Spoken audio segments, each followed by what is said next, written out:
The Battlehosts. Be a better gamer, build a better community. Welcome to The Battlehosts, a podcast and website dedicated to helping you become a better 40K gamer and to build a better community of players. I'm your host, Mark, and with me tonight is Matt.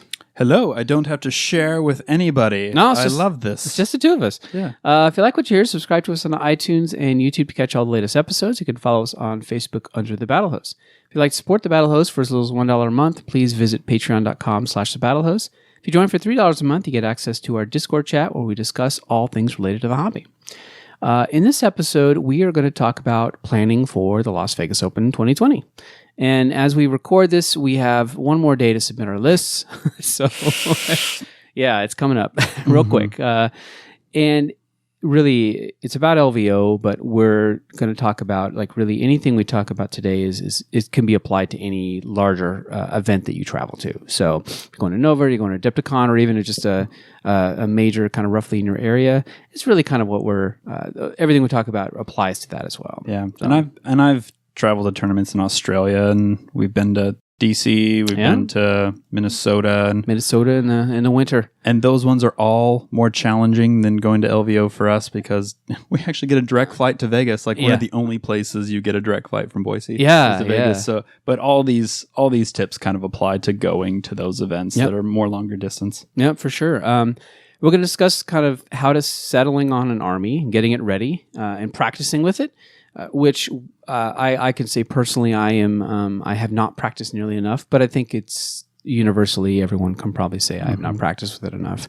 Yeah. The best way is to have an army for an entire year, but most of the time people switch things up at the last minute. So we offer some practical advice on attending the LVO. We actually have a checklist of items to pack based on our experience, how to transport models, kind of what to do between games to be successful, and then just to talk about what we intend to bring and kind of what our goals are for the Las Vegas Open.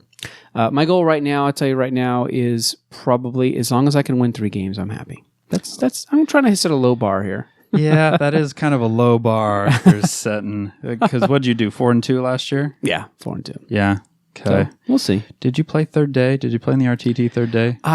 Did I play? Oh, I did, but I lost the first round because the guy I lost to eventually took the RTT. But yeah, I should play the third day though. Yeah, because it's really funny because you may go into LVO or any event like kind of lukewarm on your army, like, okay, I can kind of do this. And then after playing 9 games over 3 days, you're like, I am locked in. Yeah. I am locked in on this army. I want to play it again right now. Yeah. I know. Can we just go back in time? I know. And I want to play it again with the knowledge that I have. That is a good point because usually at the end of every event, I feel like, okay, I'm ready to do something now. I know this army. I felt that way after Nova. Like after Nova, because it was 9 games over 3 days, and the cool thing about it was all the same formats. It was all kind of the same because they siege you in pods. But yeah, after that, I was like, okay, I'm ready. I could do stuff with this army. I feel I know it really well. Yeah, I was super jealous of you after Nova because I was looking at a lot of your army. I'm like, gosh, a lot of this sits still. Yep. I don't like you right now. Played orcs. As I was looking at my 200 model count orc army, all of which move around at some point. Yeah. except my smasher guns. Like, that's a lot of work. It's a lot of moving. All right. Well, before we jump into our road to LVO 2020, let's hear a word from our sponsor, DGT. We all love Warhammer 40K, but sometimes games just take too long. Using a game timer is the best way to make sure games finish and for both players to get an equal amount of time. Check out the Easy Game Timer from DGT, manufacturers and designers of the timers officially sanctioned by the International Chess Federation. It's simple to set up and customize, and your settings are saved when it's turned off. It's easy to use with a large moving lever for changing turns and a clear digital readout. It's the most affordable and high-quality game timer on the market and is the choice of most 40K events. Whether you want to practice before a big event or you just want to be a better player, the Easy Game Timer from DGT is the perfect game timer for your 40K events. The DGT Easy Game Timer is available from many online retailers. Wholesale pricing is also available for tournament organizers. Check these fine clocks out at dgtnorthamerica.com. Speed up your game and improve your play with the Easy Game Timer from DGT. Okay, and we're back. So really, as we talked about, everything we talk about today can be applied to really any big event that you travel to, because most of the stuff is LVO is actually somewhat easier in many ways than some of the other events you might go to. But the bigger the event, the more you should prepare. And unless you're kind of a constant tournament attendee, and we know some people that will attend events every weekend or every other weekend or a couple a month. And we don't do that. We just tell you right now, we do not do that. Yeah. Yeah. I mean, there are people that attend, a good 30 events that are outside of their state, outside of their town regularly. And more power to them. It's their hobby. They really are into it. They really like it. And and that's something that we, I'm not even sure if I wanted to. I don't know if I would want to, but I know that there's an appeal there for attending an event a couple of times a month, because every time you're doing it, you're getting, like we said, at the end of an event, you feel like, hey, I understand this list really well. Yeah. So, and a lot of those individuals are chasing something, whether that's best in faction in the ITC or the ITC championship, things like that. They're usually younger peeps with, maybe a little bit of disposable income, and their friends are, around the hobby, and they want to go to these events to see their friends, which is great, Which is why you do it. Yeah, for sure. We don't have access to that. Even in fact, I was talking with Michael Snyder, and he only has 4 events posted. So he himself, because he's kind of jokes like he doesn't play anymore. He does, but he's not traveling, and we're not doing as many events locally. Most of our stuff locally is just more casual open play or some league stuff. We don't really run as many as we probably could, just because there's not as many really tournament-focused players here. Yeah. So just to kind of show where we're coming from, if you are not a constant tournament attendee, which I think is most people play this game, you might only go to one a year.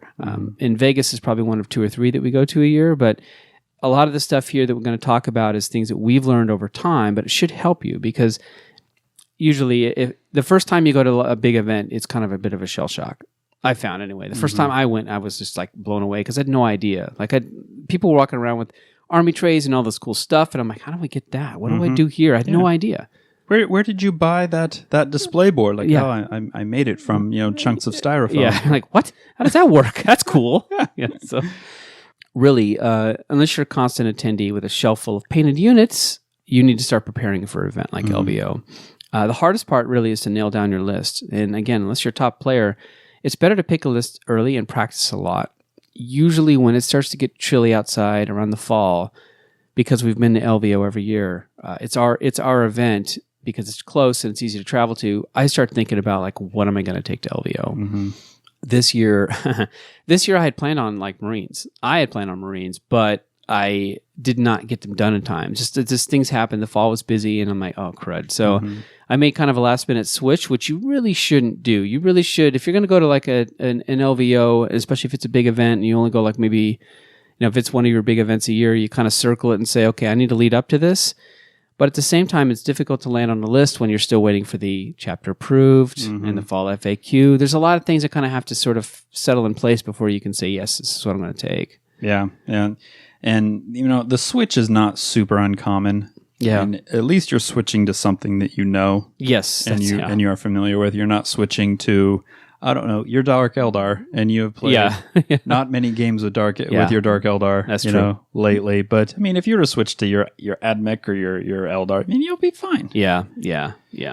And honestly, list knowledge is a lot better and more important than changing at the last minute. I think I was listening to a podcast. I can't remember which one it was, but one of the podcasters said, 200 points to your list, you can sit there and tweak it back and forth, but it really doesn't matter. It's the big things in your list that really make the most difference. It's the core. Yeah. The stuff that makes your that speaks to the way you play the game and makes everything kind of go. Yeah. That's the important stuff. That 200 points you can learn on the fly. Yeah, and that's usually the time you spend most of your time tweaking the 200 points to go, I'll move this thing here, move this thing here, and really at the end it probably doesn't really matter. You could just pick with whatever the first one was. Pretty much, yeah. But yeah, it really, choosing a list is probably the hardest part. Go back and listen to our podcast on running a balanced list, because that's usually how... you really want to have a mixture of things that have enough strong anti-tank, that have board presence, that can take objectives. if you're going to a place that runs ITC missions, you got to think about how are you going to kill more, how are you going to hold more, what secondaries. Those are all the things that you want to look towards. But we have a podcast on running a balanced list, and we also have one about playing to the mission. So check those out if you're new to the scene, to give you some ideas. Yep, because there will be definite list tweaks that you will need to make based on the format. Yes, for sure. I mean, terrain is also one to keep in mind, but Las Vegas is pretty good on terrain. And most big tournaments these days, you can count on pretty solid terrain. Even the running joke of Adepticon and how their terrain is, historically awful. 5th edition. It's historically awful. They really stepped it up this year, and Adepticon's terrain this year looked really good, so you can't even make that joke anymore. Yeah. But for example, in ITC, having a single knight is not the best thing in the world. Yeah. Because people can take Kingslayer against that, and it is an easy 4 points for them. It is an easy secondary for them. Yep. So you may want to tiptoe away from a single knight in ITC format. Yeah. But I mean, people ran Castellan left and right as a solo knight last LVO, and it made top tables, and there was 4 in the top 8. That's probably because it had a 3-up invul. 3-up invul, and it was about 150 points under costed. Which should never happen, which has been changed since then. Ridiculous. But yeah, you should be getting feedback on your list. One of the things that a lot of players do is they have little group chats, or they have players that they bounce ideas off of, and try to get some feedback on it, because it's really how your list is going to get better. And playing the missions, because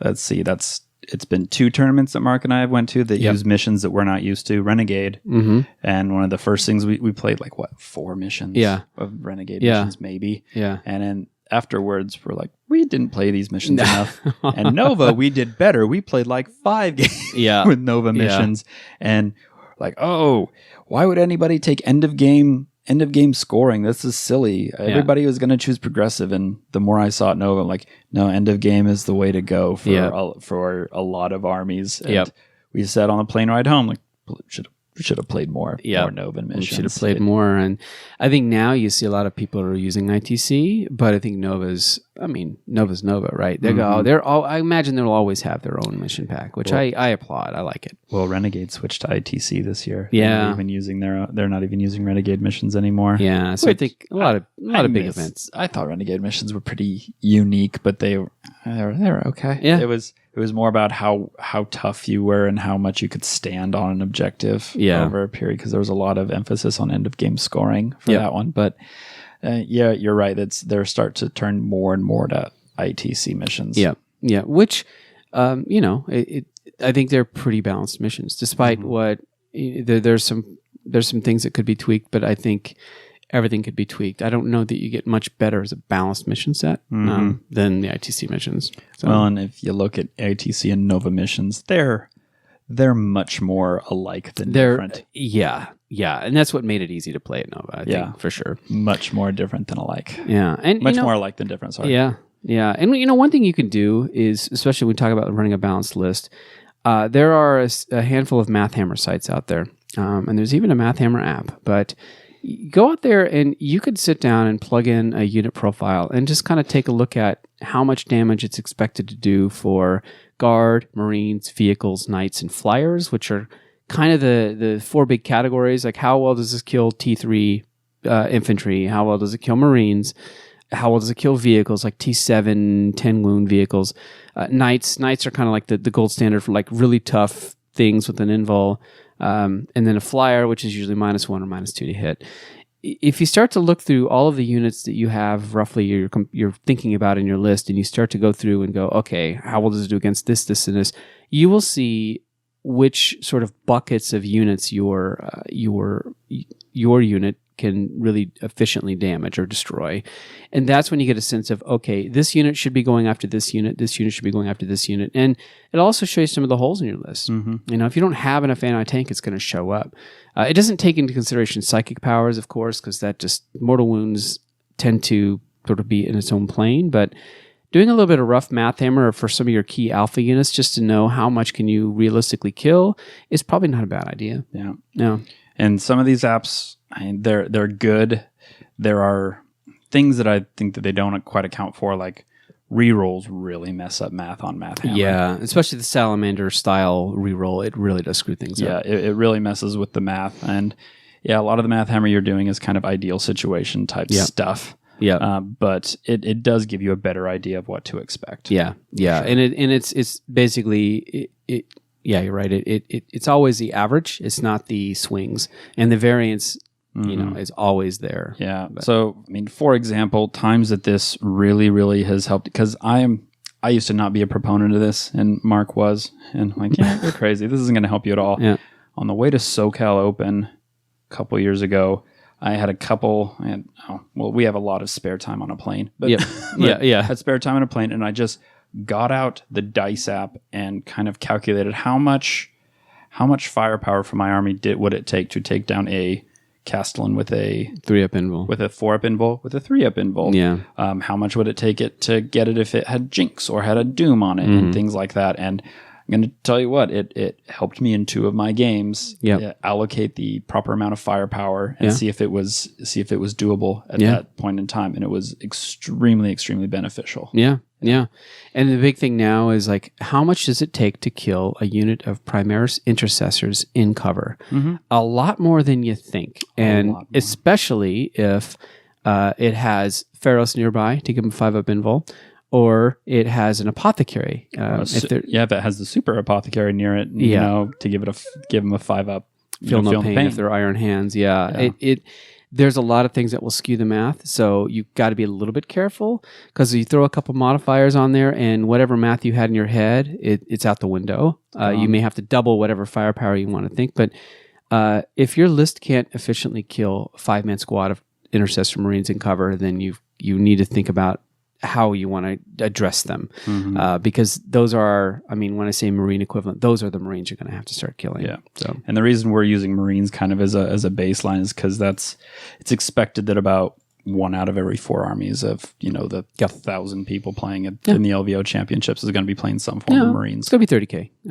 It's going to be 30K. But that's, you talked about the Castellan for SoCal. Now we're talking about Marines. It really depends on kind of what you expect to see there. So sometimes the math hammer, you don't have to do everything.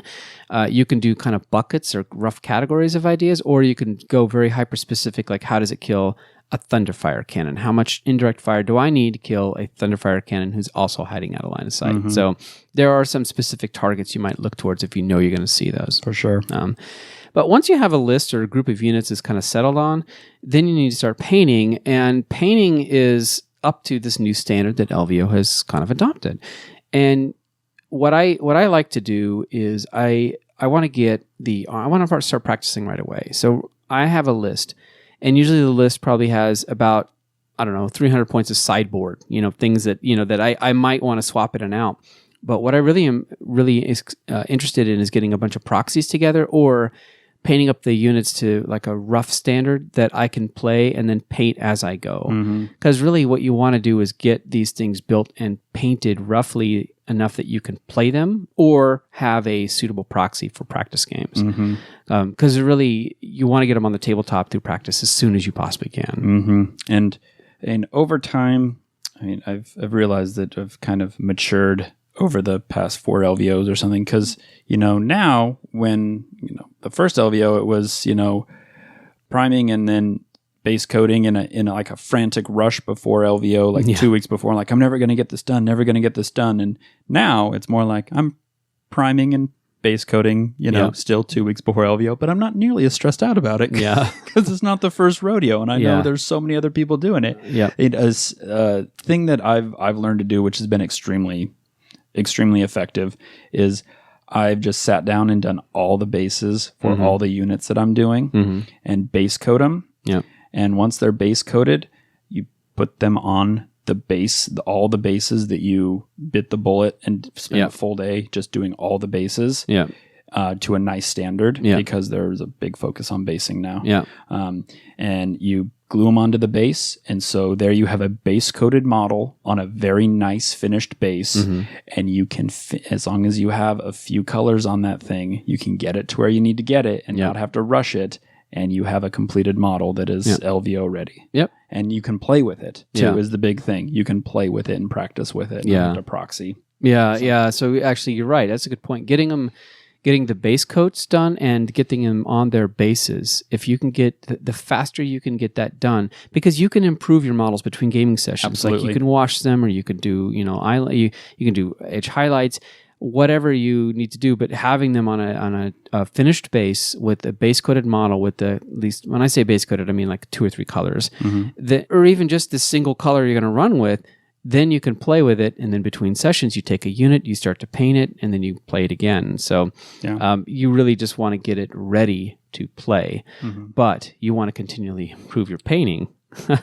Because LVO has a new paint standard, and I kind of applaud it. I think it has a lot to do with like the original GW standard. There's a lot of hubbub about the painting standard, and a lot of confusion out there too. Yeah, and it's I scratch my head around it. We know people that they don't really have an army and they go and borrow that army before a big event, and it's 7 different colors. Yeah, and it's just not fun to play against. I'm going to be 100% honest. I'd rather I play against somebody's base coated army, or even primed army that's theirs than something that they clearly grabbed together at the last minute. That's not that they just kind of ask their friends for and things like that. We've seen flyer armies where every single plane was a different color scheme and clearly from a different person. It raises an eyebrow, and they're trying to get away from that, which I applaud them for. And basically within a detachment, everything has to be painted and based the same. Not the exact same shade of blue or orange or gray or whatever you're painting, but the same colors. So the same basic colors need to be painted the same. And so that is, if people are kind of taking that to mean, well, what if I want to run this as Iron Hands, but it's painted purple? Then that's fine. You can do that. What if I want to run this as such and such, but it's painted this other? That's fine, as long as they're all the same. Are they all painted the same? Yeah, they want to get away from borrow hammers. So if you're going to borrow somebody's models, you got to borrow from like their entire detachment, and even then, the basing probably should be consistent. So it's like, if you're going to spam a unit, then you better take the time to buy it, build it, and paint it, and own it. That's kind of it's almost like that's really what they're sort of saying here. Because a lot of times you get these really extreme lists, and no one owns, people didn't own all these things, so they just grabbed them all together, and it just looks bad. Yeah. It looks bad on the stream, it looks bad on the table. I want to run 100 gaunts, or it was even more than 100 gaunts. I think that gaunt carpet list was. Okay, do you really own 100 plus gaunts? Yeah. And if you do, okay, fine. You can run it. Go for it, buddy. But the paint standard it's beyond 3 color minimum. It's basically the bases have to be done, have to be multiple colors on it, and when I say 3 colors, it's not just a paint with a couple dots on it. It is literally 3 colors painted minimum. And it doesn't take very long to get to that. Between contrast paints and just painting normal paints, that's a base coat color, and then like for Marines, it's like silver, and then a black bolt gun casing, doom. That's it. There's your 3 colors. You're done. There's nothing else you need to do.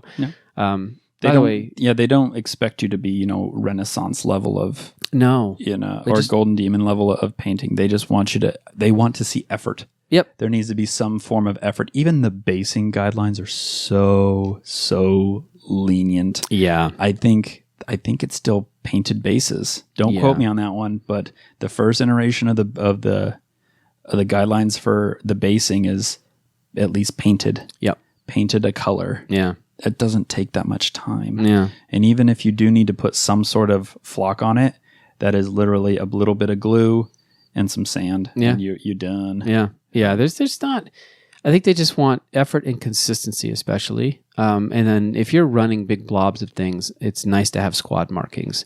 And that can be as simple as just a little paint on the rim of the base, a line or 2 or 3, depending on what squad they belong to. Or I think there's something called squad markings now, which are these little circle things you can put on there. You saw them on my Orc army. Yeah. Yeah, my Orc army all had squad markings on them. All the Gretchen had, all the Evil Sons Gretchen had, a yellow, or no, all of them had a brown squad marking on them, and it denoted different units. And they just pop underneath it, right? And it's just, you just pop it on underneath. It doesn't hurt the rim at all. Yeah. It looks really solid. It looks great. Yeah. So that's the thing is really, that is not so much a painting standard as like a playability standard. I understand what this unit belongs to because so many people are taking armies with multiple, like each detachment is its own chapter or its own sort of series of traits that can't interact with each other, but it's really easy. I mean, even me as a player, if I mix that, I've got to be very careful about, this aura does not affect these other units over here because it's really easy to get just kind of carried away. Yeah, and you may be saying like, well, I mean, the people I play don't, run that way. I mean, everybody's honest, like they're true, but they're, some bad apples kind of ruin it for the bunch of us. And there are issues with Tau players using shield drones to guard for battle suits that are not the same sept. Yep. Like they're like, oh, they're taking it from this squad. Look, wow, those are different seps. Yeah. But you don't know it because they're not differentiated. Is the thing, and you'd never be able to tell unless they were clearly differentiated. So there's a reason for it. Yep, for sure. All right, so getting your stuff painted up, like you said, you get it up to just a basic standard that you can improve between sessions. And even if it's just a single color base coat on a painted, finished base that you can finish later, then you do it. And there's I should point out that it's nice to have really good-looking armies, but sometimes when you travel to events and tournaments, you just want something that looks decent. You don't necessarily have to have it perfect. If you're spending all your time on a single character model and not getting your stuff painted in time, then your efforts are being a little bit wasted there. So unless you're really going for best painted at Vegas Open, or you're really trying for that painting hobby track, I think that you could put a good amount of effort to make something look good, and it's kind of playable. Like it's a really good looking game piece at that point, and not necessarily like the best effort, but it's okay. I mean, when you travel to events, your stuff gets kind of knocked around, you're kind of moving it around. It's not display quality level of stuff. So for sure. Practicing. Now, how to practice? You should play all the missions, which, we have thankfully played all the ITC missions multiple times. They haven't changed at all. But, if you're going to any kind of event, you want to play the missions against a variety of opponents, and you want to try to play people at your skill or better. It does you no good to play somebody who's like just starting out or doesn't know how to play or is clearly not as skilled as you are. I mean, who those players are locally. And if you're going to do that, you should probably hamstring yourself, like take out 30 your army or something. I mean, if you're going to play somebody that okay, this is just for fun and I'm just going to have just kind of a fun time, that's fine. But you're not getting a lot of skill out of it if you're playing your whatever you think your tournament army is against that person and just blowing them off the table. And Sean said something a while ago about this that I didn't agree with in the moment, but after I got to think about it, like, yeah, Sean's absolutely right. If you continually play people below your skill level, you're not only hurting the hobby overall, because you're making it less likely if you're smashing somebody into the ground like that. You're making it less likely that you're going to have somebody to play against in the future. You're going to have less likely this person's going to come out again to an event. You are also making it more likely that you are going to learn bad habits, because you don't exactly need to be on the tip top of your game playing individuals that are significantly below your playing skill, and you risk that of developing some bad habits, sloppy movement, sloppy target priorities, sloppy splitting of fire, things like that. Things I can get out of this situation by doing this because I've done it a million times before. You want to be, for tournament practice, you want to make it as close to game conditions as possible as well. So oftentimes, you go through the entire mission pack and you're not casual about it. You go, okay, let's start. I show at the table and I'm playing and I'm doing these things. You don't actually have to play a full game. You can play just like 2-3 turns. That's it. Just to sort of get the feel for it and try to see, okay, the game's going to probably swing this way.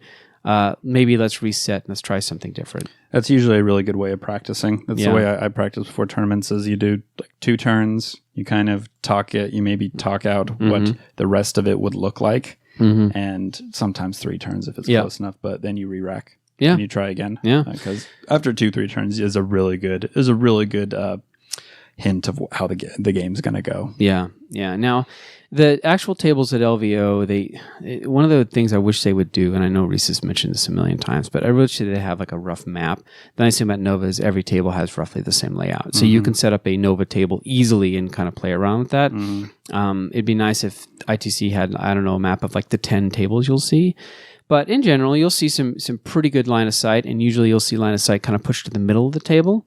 You won't necessarily see ruins in all four corners that you're just shooting out of. So assume that the terrain is going to be more toward the middle and not the edges, which a lot of people kind of tend to miss that, which means you have to play. You don't always have a space in your deployment zone where you can just sit and hide. So don't count on that because you just don't know if that's, or if there is a place to sit and hide, you've got to push forward to find it, to get to it. Yeah, and just keeping in mind all the different deployment zones that you could be playing in. Yes. Because there are some armies that do really, really well in like Hammer and Anvil, like Tau. Yep. I mean, and then there's ones that are more melee focused that do really well in Vanguard and Table Quarters. Yeah. Search and Destroy. That's the actual name because you're closer to the opponent. Yeah. So practicing against different armies in those different deployment zones will really help you out. I like to go second when I can, unless I really want to see how much firepower my list can put out. Going second is always a good time because you have to have a plan to go second. And if you don't have a plan to go second, then you're not going to win, right? You're not going to do well. So always have a plan to go second. And then, when you're playing these out, because ITC uses secondaries, look for the ones that you can achieve and kind of find out, like, is your army a kill more kind of army or is it a hold more kind of army? Do you give up a lot of kills? Which, okay, at that point you need to work on your hold more strategy. But if you hold a lot of objectives, in that case, you don't need to worry about killing units as such. And I mean, to the point of, going second, I mean, if you're an army that likes to go second, I'm looking at you, Gene Steeler Colt, who, when you're given first turn, you give a level of thing when your opponent makes you go first. You'll want to practice going first because that's a less than ideal condition for you. Because I would argue to say a vast majority of the time, Gene Steeler Colt players want to go second. Yep, for sure. Now, what do you want to achieve out of all this practice? First is you really want to know your data slates without looking things up. I mean, I know this sounds like it will come much easier the more you play, but you want to know the stats of your units without even having to look them up. If you're having to look them up in game, then it's going to be a bit of a struggle. So it's really nice to have enough list fluency that you never have to go to Battlescribe and pull out like the rule or the stat or this has this many wounds. So you really want to know the data slates without looking them up, and that's like the first level of like, okay, I've practiced enough that I'm pretty good to at least I know what my army does. Like that's level one. Data slates and your FAQs because there's quite a few FAQs in this game. You'll definitely want to know your army specific FAQs for sure. If you have spare time, which it's kind of a sticky point with the game right now, particularly on the plane right there, looking at other FAQs of other armies. Yeah, there have been times that I have caught. There have been you've pointed out some things. They have been Blood Angel players who have used incorrect command point values for their abilities. Because they FAQ'd that the redeploy thing, Wings of Fire. It's either the on Wings of Fire, either the 3d6 charge or the pick up a model and redeploy it. They changed it from 1 to 2, and being able to point out, hey, that's 2 CP. There's been a few Blood Angel players that pointed that out too. That have it probably slipped their mind, but just being familiar with other armies' FAQs can help, but it's not a super duper priority. Being more aware of your FAQs is more important. And some of the FAQs are in odd spots. And so we were talking about the Imperial Fist's Siegebreaker cohort. And that it was, it is a strat where 6s to wound are mortal wounds. And so you saw a lot of Imperial Fist. And this Siegebreaker cohort came out with Vigilus. You saw a lot of Imperial Fist players taking like 6 Devastator Centurions with all bolters. And it just put out a horrific amount of mortal wounds. And then I'm like, well, wait a minute, that was FAQ'd somewhere. So we went to the Vigilus book. There was no FAQ. It wasn't anywhere there. So then we went to the Imperial Fists FAQ, and they had a little box in there that said, oh, it's now unmodified 6s, because you could get to 5s to wound, or you could get that, you could do the +1 to wound with the chaplain. So mortal wounds on 5s versus 6s is a big deal. Huge deal. But you would not have found that had you not gone and kind of did the little round robin through everything that might have to do with your army. So it's not just in your codex. It's in every detachment you use somewhere. Sometimes it's the basic rule books. There's a lot of things about the FAQ you want to know, for sure. you want to know the pregame mission sequence. And this seems kind of silly, but you want to know, okay, step 1, exchange list. Step 2, adjust and define terrain. Step 3, roll for this. Step 4, roll for this. So you need to know that as kind of the pregame mission sequence because it's just helpful because you it's all internalized. You don't have to think about it at that point. Yeah, defining terrain, I cannot stress how important that is. Yes. As a judge, that is one thing that you get called for more often than not is this a ruin or not? Like, yeah. Did you guys follow the step-by-step in your player packet of adjusting and defining terrain? Well, no. I can tell because there's a big open spot here on the table where this hill goes that somebody clearly moved to put their display tray. Yeah. I can tell you did not adjust or define anything. So I cannot stress this enough. Adjust and define your terrain before you roll any die. Yes. And when we get more into like when you're during the game, it's that communication back and forth is super critical. But yeah, and during practice, I mean, what are the secondaries you're most likely to take? And what are the secondaries your opponent's going to take against you that you kind of need to guard against? And you'll get that with practice. You get your traits and your relics set, and really with practice, it's not just knowing the units and using Math Hammer to know what they can do, but it's like, what are my combos available to me? And the more you know the game, the more combos you have in your head. You can pull some strat from somewhere that is interesting. For the most part, I got about 2 or 3. I rely on a handful that I know how to work.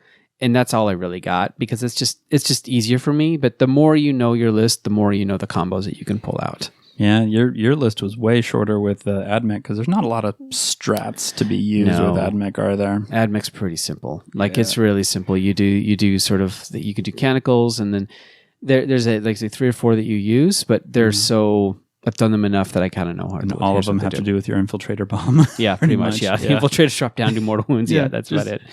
But you'll also want to, now depending on what event you're going to, you'll want to be aware of their code of conduct. Now, this is not a huge one. It's pretty basic is what it is. But there's small things in there that you're going to want to keep in mind. And for example, you want to have tokens for your psychic powers. Yeah. For your units that have lasting psychic powers. Mark, if you want to borrow mine, I can give you my psychic power tokens for your Eldar. So like I cast Doom, I cast Fortune, I need to have a token on the table that says this thing has got this. Yeah. It is part of the code of conduct now. The odds of you getting called on it are low, but there could be a chance, and you don't want to get caught. Not having those tokens, even though it's as written.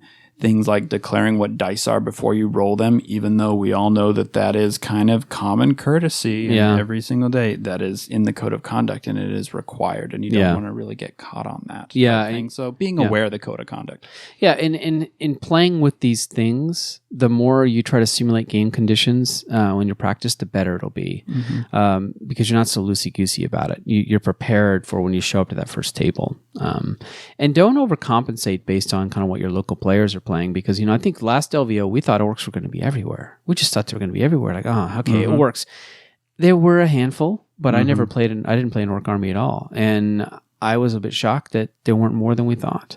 So I played 1 in 9 games, and it's we were talking about it's just a really, because orcs came out in October. At the end of Orktober. Yeah. It's a big enough army and a complex enough army that I don't think people had enough time to amass that large of an army. Yeah. I mean, because you played orcs, it took you it took almost a year, like 8 months to sort of. I mean, it took me 5-6 months to get them up, but I converted every single model. All my 90 orc boys are all converted. Yeah. All my characters are all heavily converted. Yeah. I did it like a very specific way, so it took me quite a bit longer than normal. Yeah, for sure. And then speeding up play is really another thing with practice, and I think DGT has a chess clock that's a sponsor of our show. It is a great way to practice using the chess clock because it helps you focus, and it also helps you when an opponent comes up and says, "Oh, here's this chess clock. I want to use this." Oh, okay. Even if you yourself don't use a chess clock, Although if you're playing a really slow opponent by turn 3, you're probably going to wish you had. Yeah. But it's nice to practice with it because then you can really see how much time you take to do certain things. So even if it's just a way to kind of train yourself to be quicker, it's a good idea to try to start to practice with a chess clock. Yeah, and we're not just saying DGT clocks because they're a sponsor. The reason that we started with DGT clocks is those are the clocks that ITC uses. Yeah. Well before they were a sponsor for us. Yeah. Those were the clocks that LVO uses and the ITC uses. And in this whole spirit of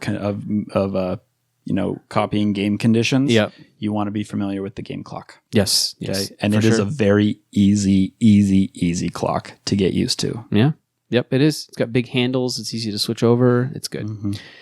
What should you bring to the LVO? Now, I don't know about you, but because we fly out, I double, triple, quadruple check everything. And I use, so you use Battle Foam, I use KR multi-case for the carrying cases. Either one I think is fine. It really just, it's 6 one, half dozen the other, whatever it is you prefer. But you need to bring your army, obviously. And as you pack them, what I do is I set the army out completely, and then I have all my empty cases, and I literally will go, okay, from here to here. And I pack them, and then I will triple check them in the cases a couple times. Because there's nothing more, I don't want to show up with it missing a unit. They're just, it'd be the worst thing in the world, like a model or something. And you always want to pack like an extra couple guardians. Like when I was when I was taking like 20-man guardian bombs, I'd always bring a couple of extra guardians just in case, or an extra Dark Reaper or something like that, because there is a chance you'll lose one. Because I've had like a warp spider stepped on before, and it was one of the old Finecast ones, and it just shattered into a million pieces. Yeah, it's like I'm not fixing that. All the King's Horses and all the King's Men aren't going to be able to get that one back together again. But having an extra model just to plop in so that you don't have to have that awkward conversation of this warp spider disintegrated underneath a foot of somebody. Can this empty base be a warp spider? I don't want to put that my opponent in that situation of having to choose. So having an extra model in there. Your KR, you have a backpack with it, right? Does your entire army fit in that backpack? So I have no. Every army I've ever taken. So the KR has these cardboard cases, and I'd love to get it to 2 cardboard cases, but I'm always taking at least 3 cardboard cases. And so the backpack, what I usually do is I have a cardboard case filled with the most fragile models. So your Vrains, the infantry, the things that I think will get jostled around a little bit. So for example, for Eldar, for Admech, I had my Tech Priest. I had, if I took Call, I would have Call in there, but anything I think is the most fragile would be in a single case, which I would use in my backpack, and I would take that on the plane with me. And then I would pack the other 2 cases in my suitcase. Because, I don't think in that case, in that foam, like a vehicle is going to get jostled too badly. That's going to get damaged. So a lot of big chunky things like Knights, when I was transporting Knights, the Knights can just go in and they can basically go on a bag I check. I know people have problems with checking bags because there's always a case it could get lost. That's why we prefer direct flights when possible, because it's the odds of it getting lost are very, very low. But we haven't had one yet. Knock on wood. So, but yeah, that's typically what I do. So usually, I'll have 3 cases in my checked bag, 2 cases, and then I'll carry one with my backpack. And see, I have a Battle Foam Air, which in theory is supposed to fit in all overhead storage compartments. It does not. It was manufactured at a time when I think the overhead storage places were larger. So it'll fit on Southwest, and I think it'll fit on like Alaska. That's it. That is it. Otherwise, I have to check it. And we flew United all the way to DC, and that was an issue. So but the Battle Foam Air is one that I would recommend, because in Australia I was getting to tournaments through the subway, and to have a rolly bag like that behind you and you're traveling long distances like that on foot, it's really helpful. That's nice. I don't know if I could do that with a backpack and in a cardboard box in my hand with the KR and stuff like that. I mean, the KR backpacks are cool because they can expand. So you can have them with 1 case, and then you could zip it out and it goes to 2. There's even some that goes 3, but it looks ridiculous.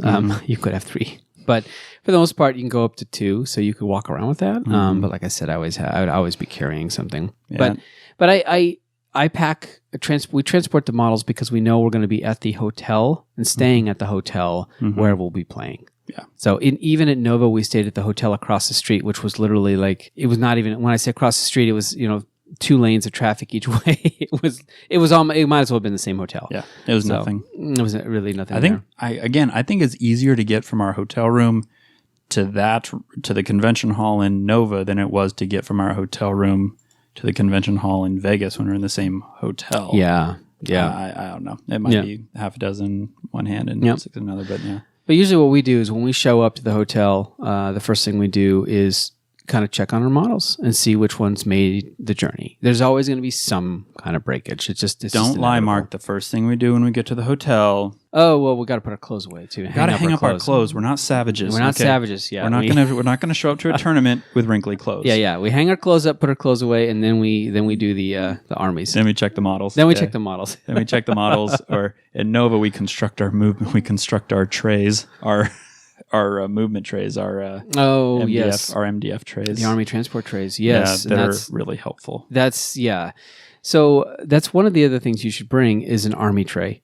This is absolutely. I didn't realize this was so important until my first LVO years and years and years and years ago, and I'm like, why aren't people carrying these things? That's really cool. An Army tray will save you so much. It's so much more convenient. Yeah. And it doesn't really even matter. Like we've used plastic dinner trays that we got from Target before. Hammerhead Games makes a really nice MDF one. Frontline Gaming has one.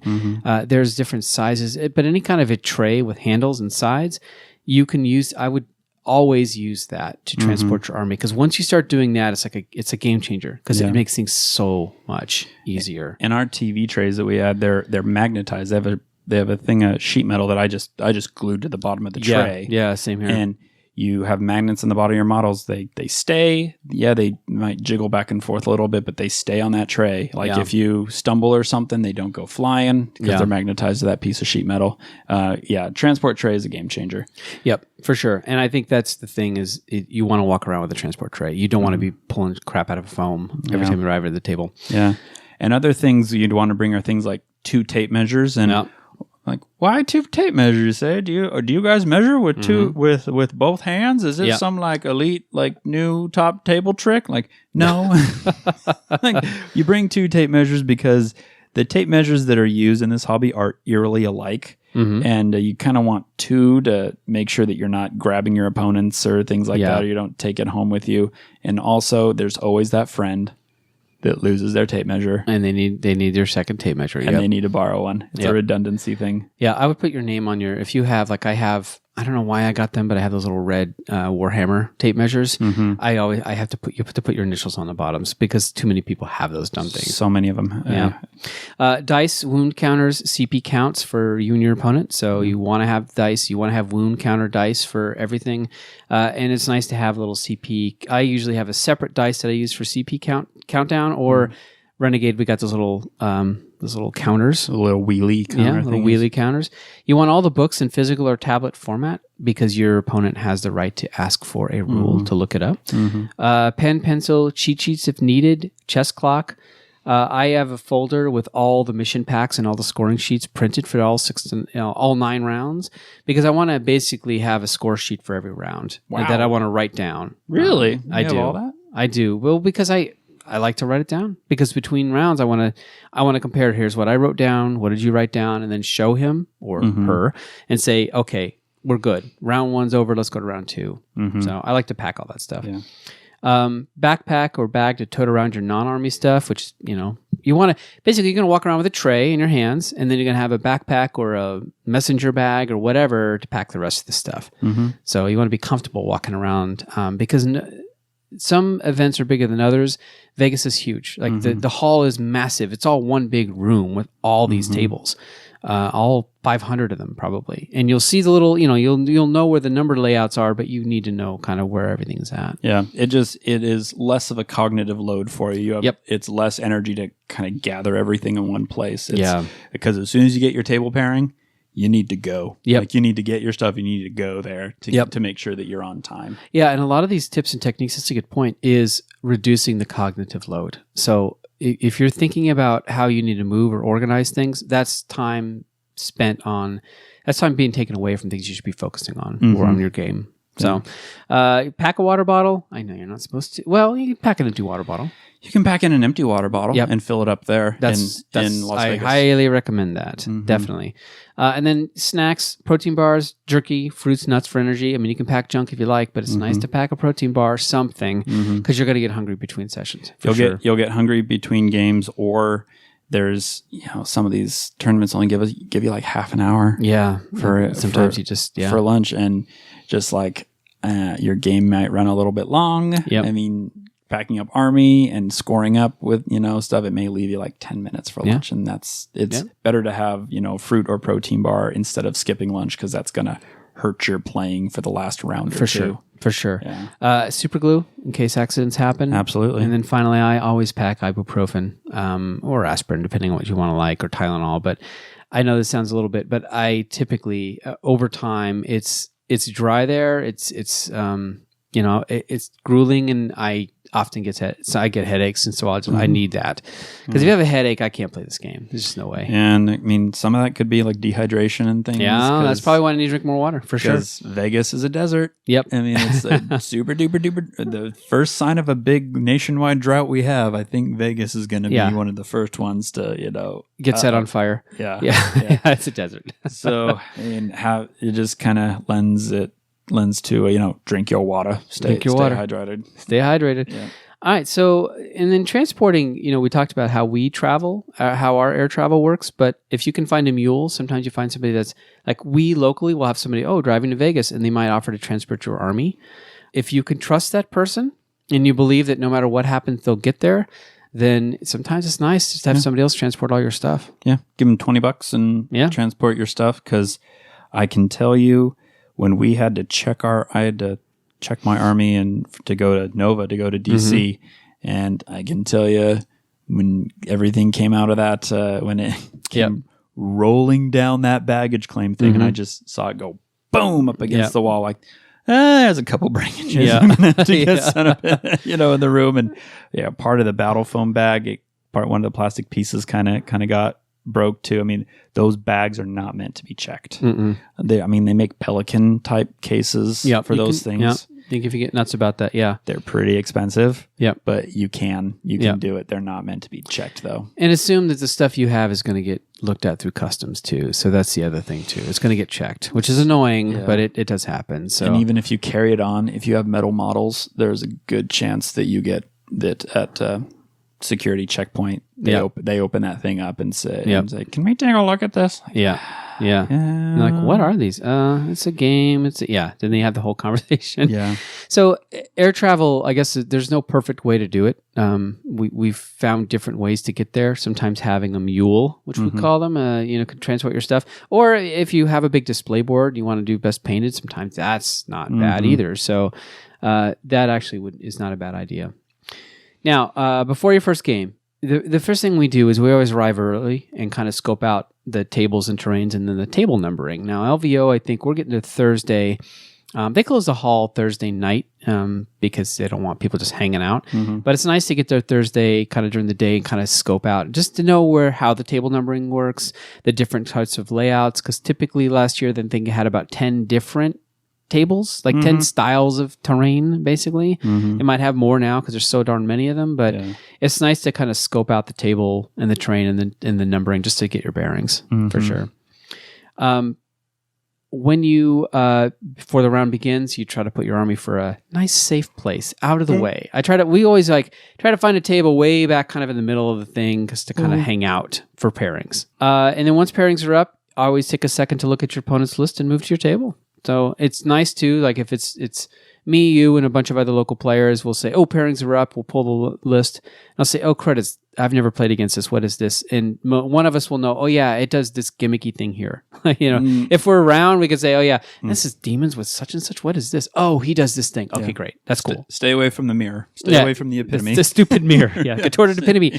Okay, stay away from that. Okay, good, I got that. You arrive at your table. You find a safe place to put your army down. I grab a mission, a scoring sheet, a pen, and a single die because at that point you haven't decided on where you're going to be moving, or you haven't decided deployment zone. So there's every opportunity you might be walking all the way across. Yeah, and the best place that I've found for it. I mean, we've been to so many tournaments that have various levels of space to put things. Yeah. Universally, the best place to put your stuff is on top of the table at the start to show your opponent. Yep. Show your opponent and go over your list. As soon as you've done that, I would encourage you to put it well under the table. Yeah. Like as far under the table as you can. Yeah. Because there's carts going on behind you and there's people bumping into your table. Yeah. I've seen flyers get knocked off of tables and actually go flying and do like a,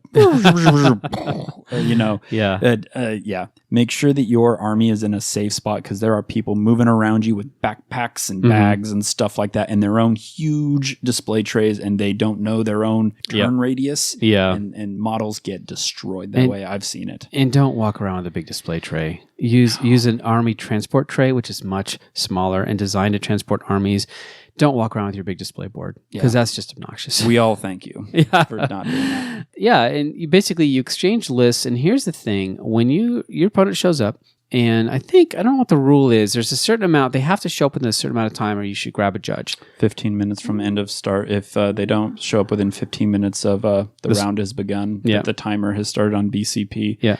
That's when you go get a judge. Yeah. And that person will at least get a yellow for showing up late. Yeah. They might have to forfeit. Yeah. And I like to be the first one there just to kind of scope things out. But, either way, when this person gives you the list, you want to ask questions. Don't be afraid to ask questions. Sometimes you'll hand your opponent a list and he'll say, yeah, I got it. And they'll have kind of that sense of confidence. And you might feel somewhat awkward about asking questions, but ask questions. Yeah. It's way better to ask them now at the start of the game than during the game, during their time. Because asking questions is fine. I mean, a question here or there during the game is absolutely fine. But if you are bombarding them with questions while the game is being played, that could get into a little bit of a sportsmanship thing. Yes, when you're constantly stopping their play to ask questions, that's it. Yeah, you're right. It's a sportsmanship thing because there are some players that will use that to slow the game down. Unfortunately, yes.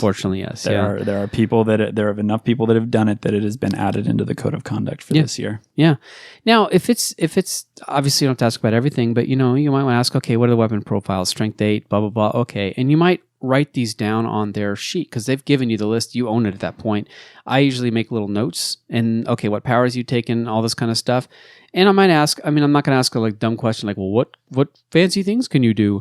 I might ask for, do you have any redeployment stratagems? Do you have any deep strike stuff? There's certain basic questions. Snipers, how many snipers do you have? What's your indirect fire? How much stuff do you have that can shoot out of line of sight? Yeah. So there's some broad questions. Basically, look for things that threaten you immediately. That's the first thing you want to pick out.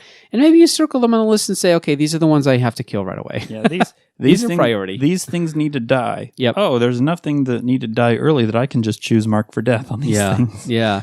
Now, when I went to Nova, I played Grey Knight's player. It was not my most fun experience, honestly, but he had a really beautifully converted Grey Knight's army. It was really, really nice. And at the very end of the game, he had won, and he was trying to max points, and I was too. So I said, "Oh, I got these points here because I killed those dreadnoughts," and he goes, "Well, no, you didn't kill them. What were they? They weren't. They were Contemptor models, but he was running them as normal dreadnoughts. And his list said dreadnought. But the thing is, every time I saw those Contemptors, I'm like, okay, they're Contemptors. They're over 12 wounds. They count as a big Game Hunter score, something like that. And I don't think he did it on purpose, but he goes, oh, well, that's the second time. I have to make that more clear. And the list says dreadnoughts. But part of me, after that, my next opponent, I asked the specifics of okay, this is this, and this, because that's really, really important. And that was a lesson learned. And it wasn't like he did anything egregiously wrong, except when you're using the Contemptor profile and calling it a dreadnought, it's a conversion. It looks cool, but at the same time, it was confusing the whole game. So it really threw me off almost the whole game. and we can't stress that those occasions are so rare in things like that. And rarely ever are they on purpose. But, But I mean, it's just it's just more to the evidence of, ask questions. Yeah. Before. And hey, it says dreadnought on your list here, but those are contemptors? Are they contemptors or are they regular dreads? Yeah. Yeah. And your opponent, it probably would have been good sportsmanship when you said marked for death. Did you say not marked for death? Oh, no, it was like big game. It was marked for, he should have said, oh, wait a minute, why are you taking that? That's weird. Why are you taking big game? Yeah, he was not a good sport. He was probably the worst opponent I've had in all of the games I've been to. However, I can count on two fingers the opponents that I've would not want to play again, and I've been in a lot of tournaments. Yeah, we've been to a lot of tournaments, and there's I've had about that many. Yeah. that I would never want to play again. Yeah. Maybe one, maybe two. Yeah. Of doing this for years and years and years. Yeah, So one or two tops. everybody else that you run into these tournaments, they're just happy to be there. Yep. They want to have fun. They Yep. don't have any malintent. They just want to make friends. Yeah, and all of this discussion ahead of time is not so much to catch them; it's to have the conversation before it gets awkward later in the game. Yes, That's good the point. whole point. You're not trying to be there to try to get them on things or to be super stern about it. You just want to know, okay, I don't want to be surprised. That's the point. So pick your secondaries. Assume you're not going to get a lot of secondaries from killing units because a lot of people will tweak their list so that they don't give up very many secondaries. Write down your secondaries and write down your opponent's secondaries. And there is a very cool application that I've been using lately, and it's called ITC Battles. Mm-hmm. And actually, that's a pretty good way to keep track of secondaries in ITC games. Mm-hmm. So, and oh, by the way, you should download BCP and maybe ITC Battles in the Assault Dice app if you can before you attend the event. I don't even think Assault Dice is available anymore. Oh, bummer. Well, I don't sorry even about think that. I don't think it's even available on iOS. It's unfortunate. Yeah. Yeah. Still a GW product though that can be used. It's still used, yeah. I don't necessarily need it as much, but I have. Oh, I use it. I use it all the time, even though I'm not playing Orcs? Not playing Orcs anymore. That Battle Dice app, that Assault Dice app, that GW product. Oh, it's amazing. Yeah. Yeah. And again, adjust and define terrain. We talked about that. You, again, having this conversation before the game starts. One thing that's kind of a nuance here is that a lot of times the ruins will be kind of L-shaped. Define the line where sort of the ruin, the pattern of the ruin is. If it doesn't have like a base that it sits on with rubble around it, where are the edges of the terrain? I've seen sometimes you have buildings that don't have like a base on it, and it's just sort of floating on top of the mat there. Do you draw like a line to make like a triangle and say everything under here is in ruins, or is it literally the path of the walls, the L-shaped walls? So you have to sort of define that. But most terrains or most good events will have a kind of a footprint of where the ruins are. Yeah, for sure. So during play, we talked about it. When the game starts off, I know this sounds counterintuitive. You want to make friends, you want to be happy, but try not to engage in too much small talk during your opponent's turn because they are concentrating. And if you interrupt them and ask them questions, it kind of throws them off. And even if you're just being kind of friendly and you want to talk about cool army stuff, do it on your turn. Do it on your time if you can.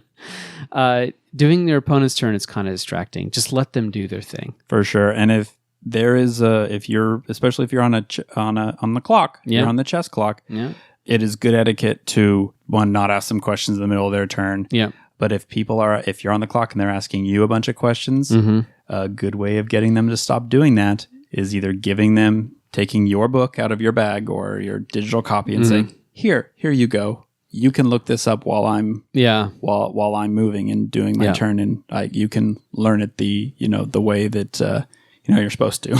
Yeah. By opening a book. Yeah. Or you click the clock over to them. Yeah. And then you answer their question on their time. Yeah. Because they are bombarding you with the question. Yeah, and I think questions here or there are fine. You can tell when somebody's asking you a lot of questions during the game. Yeah. And again, this is stuff that should have been settled ahead of the game. Can you explain to me, that unit didn't technically arrive as a reinforcement. It arrived due to the jump or the dark matter crystal. Does that still count for the purposes of reinforcements? And can you tell me why? Yeah, that is a time-consuming question there that could have malintent associated with it. Yeah. And that's either time to go get a judge on their time, make sure the clock's over on them, or to discuss it with them on their time. Yeah. Under no circumstance should that clock be on you. Yeah, and honestly, it could be something even simple as just small talk. Like I want to make sure that they concentrate. If they're talking to you while they're doing things, fine. But kind of read the room. Like if they're really focused and concentrating and moving and measuring and, help them. So like if they're trying to measure something to your unit, say, oh, I'll place the measure over mine, to make sure you get it right, but help them. And then also one of the things you can do during your turn is always play with intent. Playing with intent is really important. So you say, I intend to be 9 inches away from here. So my charge should be this, this, this, and this. And that's great. And you have to do that because things get bumped. You do all that. But my intention is I want to draw a line of sight but still be in cover. Can you verify that with me? So when it's your turn or when it's their turn, you should be moving in such a way and communicate. What you should be communicating is, this is what I'm trying to do. I'm trying to get in range with this, this, and this if it interacts with your units. Yeah, and just narrating what you're doing. Moving these Harlequin bikes up to be exactly 24 inches away from your knight so that I can reach them with my haywire. Yep, yeah, okay? Things like that. And so they know that even if they check it afterwards, they're like, oh, they're a smidge out, but you said during the movement phase that was your intent. Yeah, but while being out of line of sight of this, can you check this? And then you get down, you look, okay, I budget a little bit there. Okay, perfect. Now they're on a line of sight. Great. Because really, it's just an interactive piece at that point. You want to make sure the opponent uses all the things that they have available to them, and you should feel the same amount of courtesy for yourself. So I always keep track of CP for me, and I've been keeping track of CP for my opponent now, which is a good idea. It's a really good idea. Really smart to know what's going on, for sure. Always roll dice so your opponent can see the roll. And this is just, some of these are etiquette, some of these are just making sure things are clean. Yep. So at the end of the round, you score at the end of each battle round. I always talk to my opponent and say, okay, it looks like I got this points for this, this, and this, and you got points for this, this, and this. Do we agree? Yes. Okay, moving on to the next round. Don't wait till the very end, and don't let your opponent score your round for you. Do not let your opponent score for you. You really should both be keeping track, because that way you have something to work off of.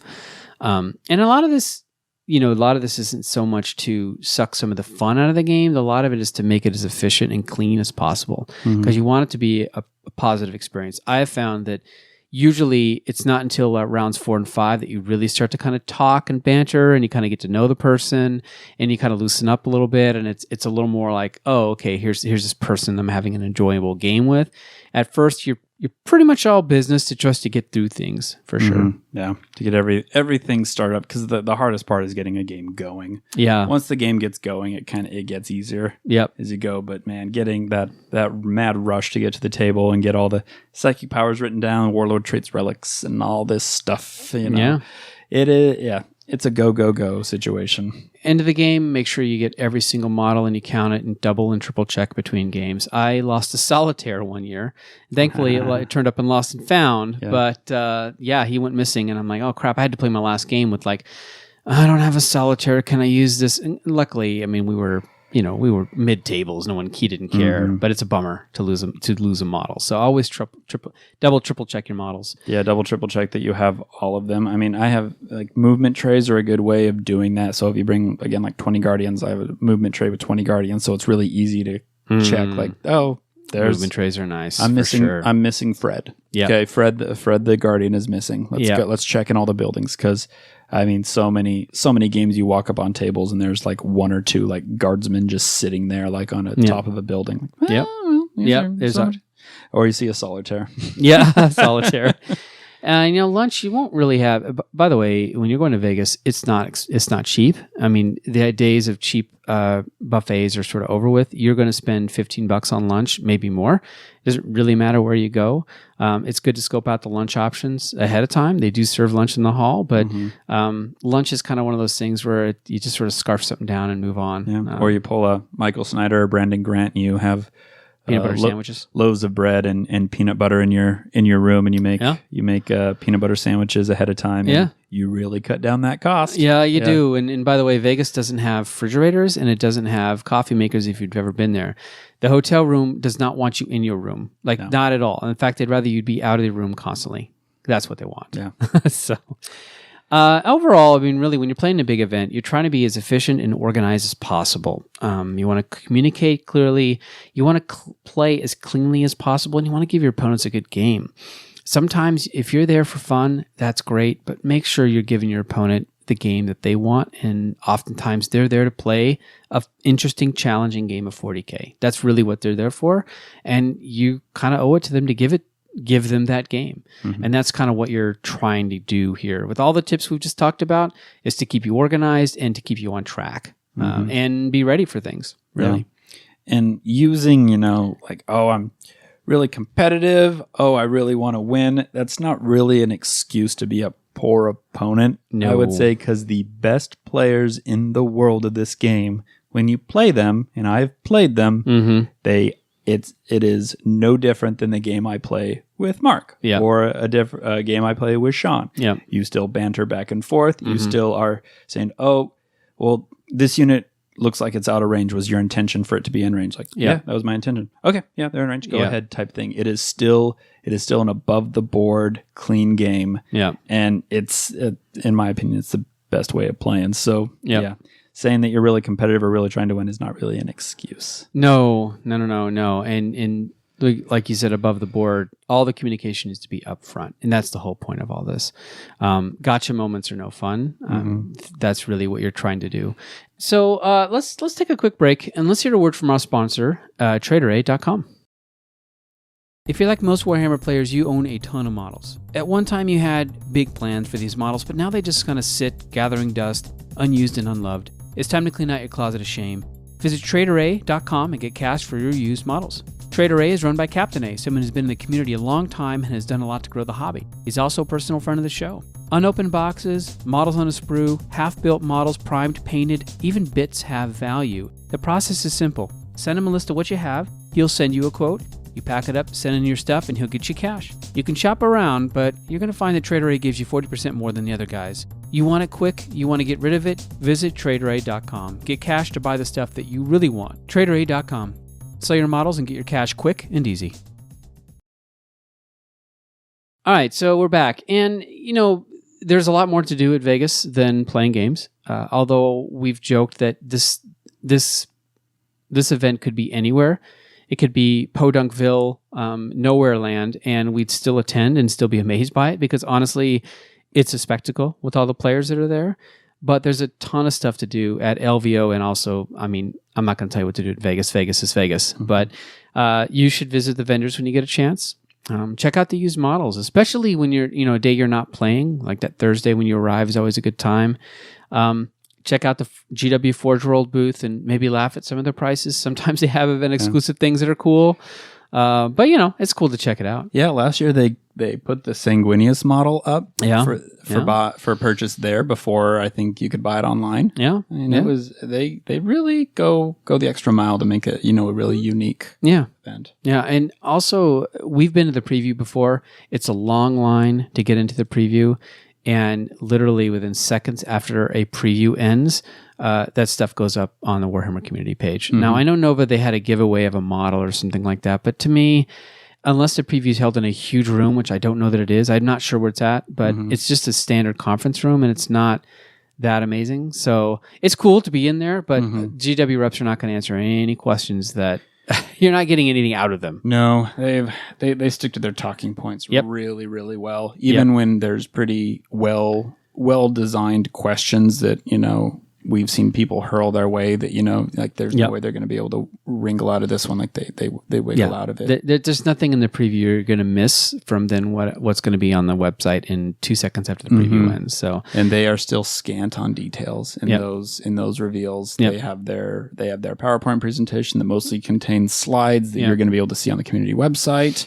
right as the preview lets out anyways. And when asked more information about those releases, they're pretty tight-lipped. I think we had to beg them to let us know what the new model was for the Necrons that they released. Like the three of them had to like get together and like, hey, are we allowed to say what that thing is riding that spider, that kind of tech spider? Like it's pretty obvious it's a cryptech. Like so it's a cryptech. it took a small meeting to make sure that was okay to Now, Tell us. if the preview's in a huge hall and there's not a line, fine. I mean, it's fine. But if there's a line to get in there, you're not missing anything out of the preview from experience. And then there's also lots of classes you can take if you're not gaming. I think I took one year. I took a Sunday instead of going to the RTT. I went and just took some painting classes, which are nice.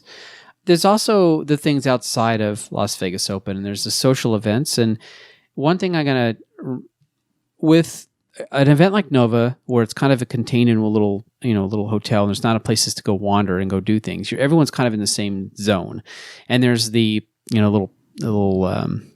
the top floor kind of lounge that you would hang out in. Vegas is huge, and if you do not coordinate hanging out with people ahead of time, you're not going to randomly meet up with them. People scatter between games. You're not going to run into somebody by chance at Vegas. And so you really probably should take the time to organize meetups ahead of time. If you have some friends you're going to meet up across country or whatever you want to stay in touch with, there's people you want to meet or there's things you want to do, you probably should get that kind of organized ahead of time because you're not going to, there's just no way you're going to run into them like randomly. No way. So it's nice to have your social events roughly planned in advance, or at least like, hey, like, for example, there's a couple people that we want to talk to. We haven't seen face-to-face in a long time.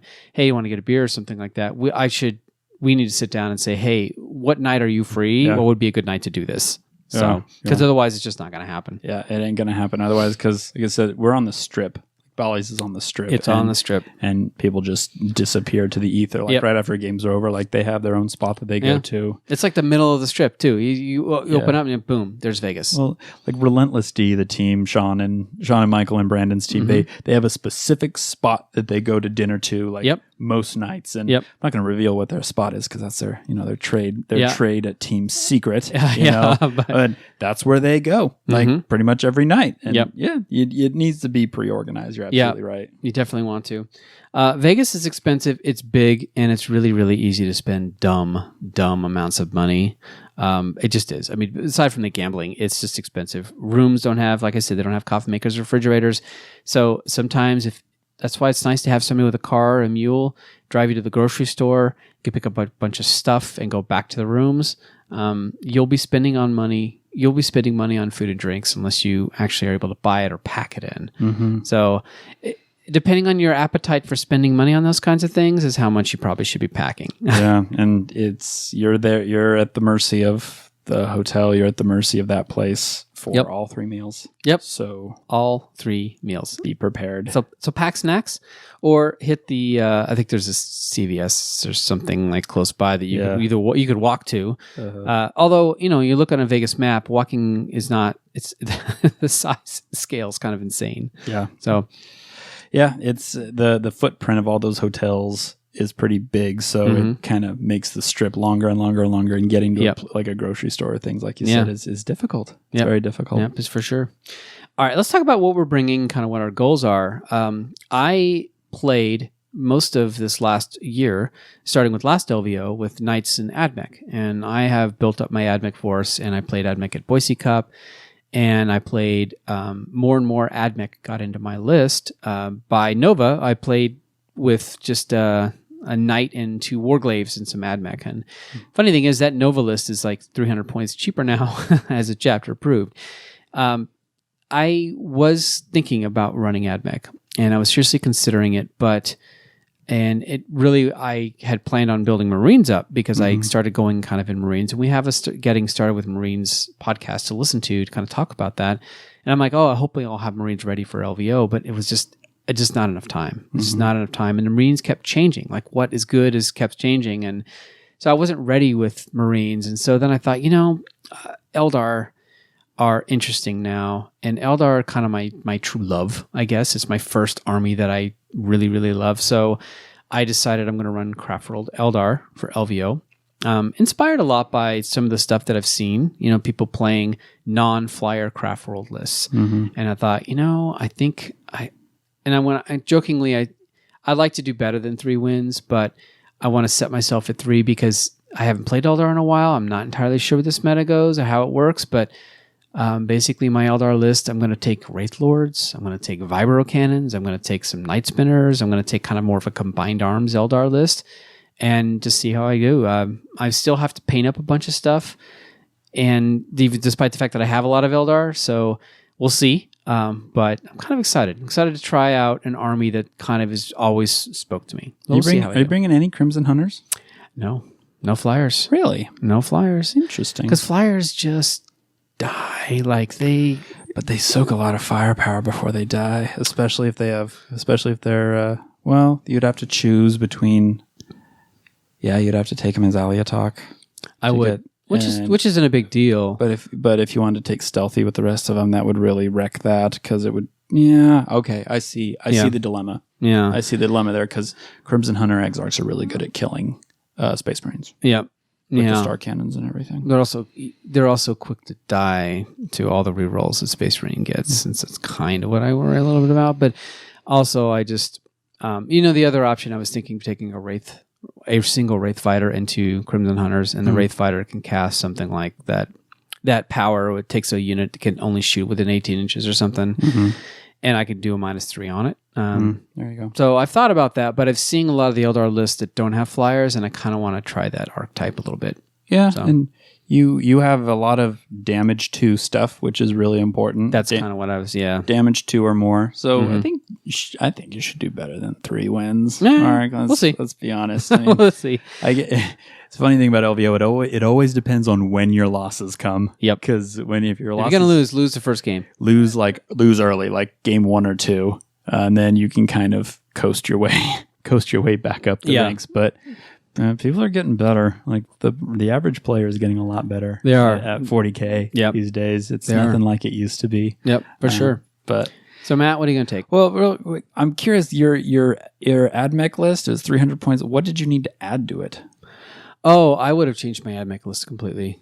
But you would have kept the disintegrators in, right? The Scorpius tanks. Yeah. If I was going to take AdMech, and this was a decision I made a while back, I would have switched to call star list, because I was doing a Styges. And you wanted you were going to take Dune crawlers or robots. I was going to take both. Like I would have had both. Okay. So it would have been basically the sit and shoot it would have been call with robots. But yeah, I don't know. There's something about Eldar that just piqued my interest, and I said, "Well, I'll go here." So we'll see. It might bite me in the butt because going back to your roots. That's okay. I haven't. Yeah, I mean, I know Eldar, but I haven't practiced with these units, and usually it's really about that's what's kind of most important about. Because those Scorpius tanks and the Daedalus is just too good. It's good. It's really good. He is too good. It's just too good. Yeah, and the nice thing about it is when the Marines kind of stalled out on me, I had 2 options that I thought were both pretty good. Versus you had orcs, and you decided, I'm not going to play orcs. You didn't have good options to switch to, because you didn't have the quote-unquote Eldar list that you could jump to. You had some flyers, but it just wasn't something that... You didn't have the list I'm running, for example. I mean, it could have probably worked, because Shining Spears are kind of good again. Oh, yeah, that's true. Could have had a Shining Spears in there and a couple Crimson Hunters. It would have been fine. It probably would have... I only have one Night Spinner. Probably would have needed another one. Yep. Probably would have had the Incarn in there, because the Incarn is actually really good now. Yeah. That she got like a 30 or 40 point decrease. Oh, yeah. So she's good now. In the right hands, which are not necessarily mine. No, I know. I know. It's hands of a surgeon to play that model. I so want to be good at playing the Incarn. I'm not.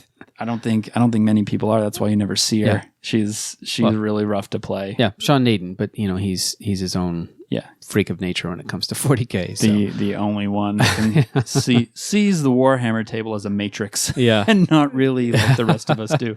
So I mean, I'm full on the Iron Hands bandwagon. Mm-hmm. What exactly I'm taking is a little bit in flux, but it will include probably 2 or 3 Thunderfire cannons. Mm-hmm. It will probably include 2 or 3 flyers. Yeah. We'll probably include a dreadnought of some sort to make a character. Mm-hmm. Snipers, scouts in there too.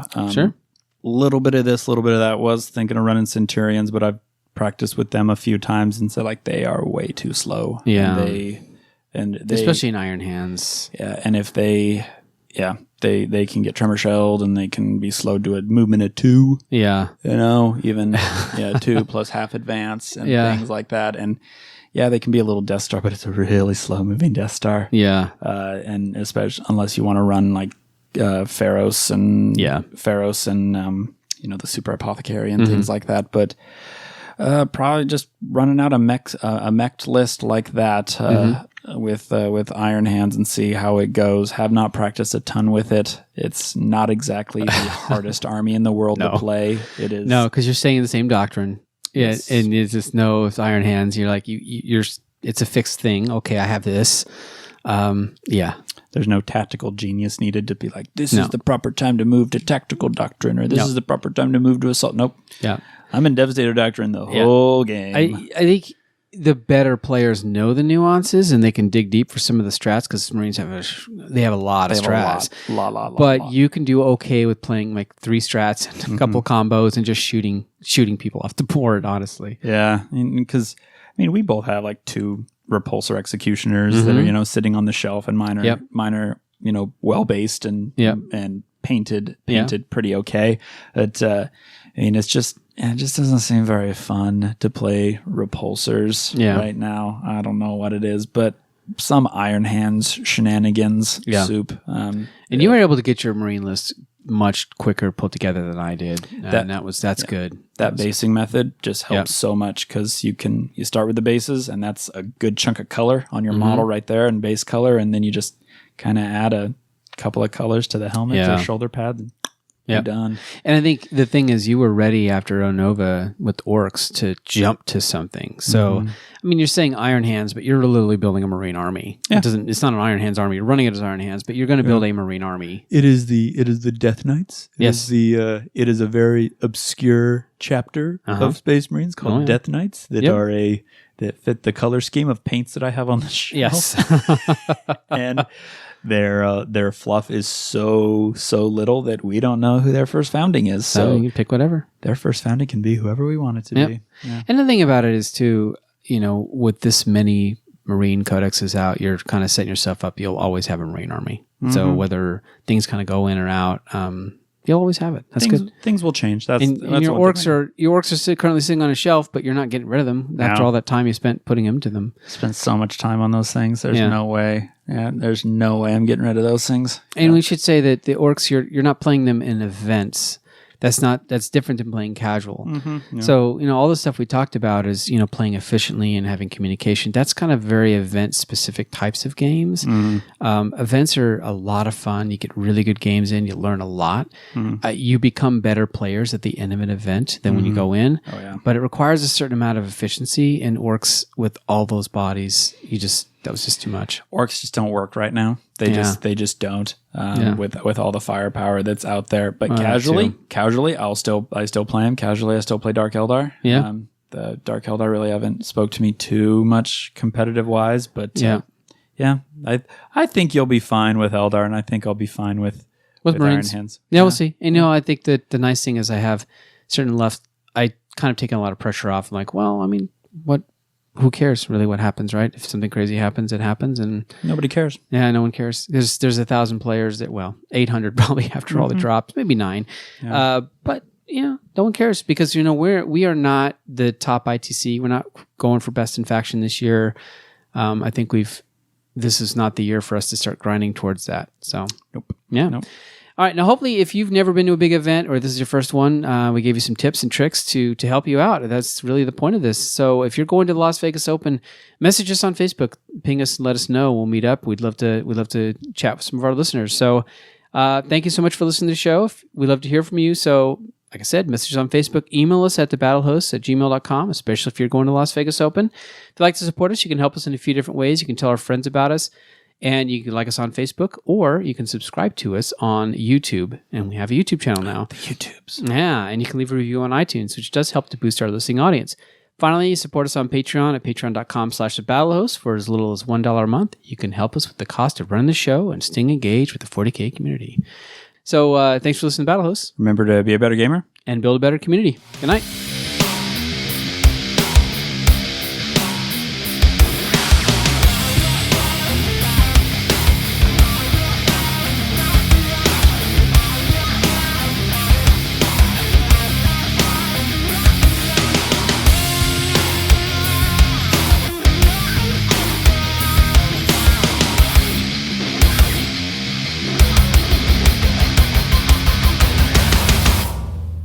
So thanks for listening to Battlehosts. Remember to be a better. Oh, sorry.